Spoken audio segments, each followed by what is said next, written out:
ابرہہ کی ہاتھی کو اٹھانے کی مسلسل کوشش جاری تھی کہ اچانک سمندر کی طرف سے ان کی طرف سے اللہ تعالیٰ نے ابابیلوں کو بھیج دیا۔ وہ ٹڈیوں کی جھنڈ کی طرح آئیں۔ دوسری طرف عبد المطلب مکہ میں داخل ہوئے، حرم میں پہنچے اور خانہ کعبہ کے دروازے کی زنجیر پکڑ کر ابرہہ اور اس کے لشکر کے خلاف فتح کی دعا مانگی۔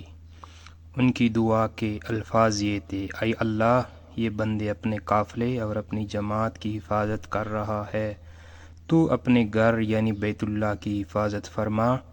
ابرہہ کا لشکر فتح نہ حاصل کر سکے، ان کی طاقت تیری طاقت کے آگے کچھ بھی نہیں۔ آج صلیب کامیاب نہ ہو۔ صلیب کا لفظ اس لیے بولا کہ ابرہہ عیسائی تھا، اور صلیب کو عیسائی اپنے نشان کے طور پر ساتھ لے کر چلتے تھے۔ اب انہوں نے اپنی قوم کو ساتھ لیا اور ہرا پہاڑ پر چڑھ گئے، کیونکہ ان کا خیال تھا کہ وہ ابرہہ کا مقابلہ نہیں کر سکیں گے۔ اور پھر اللہ تعالیٰ نے پرندوں کی جھنڈ بھیج دیے۔ یہ پرندے چڑیا سے قدرے بڑے تھے۔ ان سے ہر پرندے کی چونچ میں پتھر کے 3 ٹکڑے تھے۔ یہ پتھر پرندوں نے ابرہہ کے لشکر پر گرانے شروع کیے۔ جو ہی یہ پتھر ان پر گرے، ان کے ٹکڑے ٹکڑے ہو گئے، بالکل اسی طرح جیسے آج کسی جگہ اوپر سے بم گرایا جائے تو جسموں کے ٹکڑے اڑ جاتے ہیں۔ ابرہہ کا ہاتھی محمود البتہ ان کی کنکریوں سے محفوظ رہا۔ باقی سب ہاتھی تہس نہس ہو گئے۔ یہ ہاتھی 13 عدد تھے، سب کے سب کائے ہوئے نحوست کے مانند ہو گئے، جیسا کہ سورۃ الفیل میں آتا ہے۔ ابرہہ اور اس کے کچھ ساتھی تباہی کا یہ منظر دیکھ کر بری طرح بھاگے، لیکن پرندوں نے ان کو بھی نہ چھوڑا۔ ابرہہ کے بارے میں طبقات میں لکھا ہے کہ اس کے جسم کا ایک ایک عضو الگ ہو کر گرتا چلا گیا، یعنی وہ بھاگ رہا تھا اور اس کے جسم کا ایک ایک حصہ الگ ہو کر گر رہا تھا۔ دوسری طرف عبد المطلب اس کے انتظار میں تھے کہ کب حملہ ہوتا ہے، لیکن حملہ اور جب مکہ میں داخل نہ ہوئے تو وہ حالات معلوم کرنے کے لیے نیچے اترے۔ مکہ سے باہر نکلے تب انہوں نے دیکھا سارا لشکر تباہ ہو چکا ہے۔ خوب مال غنیمت ان کے ساتھ لگا، بے شمار سامان ہاتھ آیا۔ مال میں سونا چاندی بھی تحاشا تھا۔ لشکر میں سب کچھ لوگ ایسے بھی تھے جو واپس نہیں بھاگے تھے، یہ مکہ میں رہ گئے تھے۔ ان میں ابرہہ کی ہاتھی کا مہارت بھی تھا، جو محمود کو آگے لانے میں ناکام رہا تھا۔ ہمارے نبی حضرت محمد صلی اللہ علیہ وسلم اس واقعے کے چند دن بعد پیدا ہوئے۔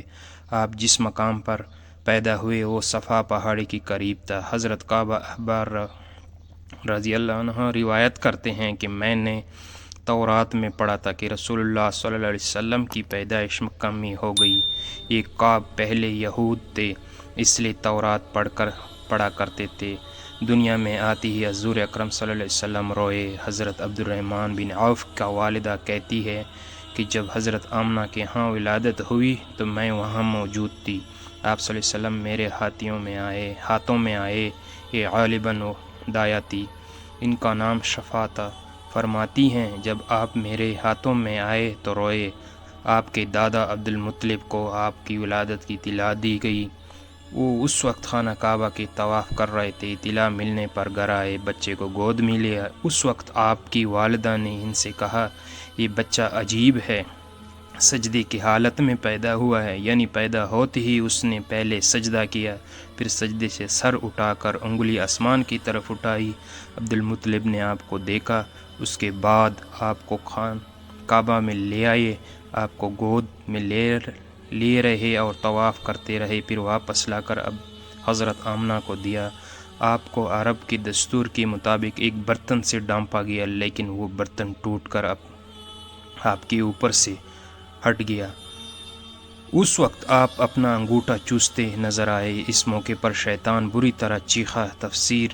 تفسیر ابن مخلد میں ہے کہ شیطان صرف 4 مرتبہ چیخا۔ پہلی بار اس وقت جب اللہ تعالیٰ نے اسے معلوم ٹھہرایا، دوسری بار اس وقت جب اسے زمین پر اتارا گیا، تیسری بار اس وقت چیخا جب حضرت محمد صلی اللہ علیہ وسلم کی پیدائش ہوئی، اور چوتھی بار اس وقت جب نبی کریم صلی اللہ علیہ وسلم پر سورہ فاتحہ نازل ہوئی۔ اس موقع پر حضرت حسان بن ثابت کہتے ہیں، میں 8 سال کا تھا، جو کچھ دیکھا اور سنتا تھا اس کو سمجھنا تھا۔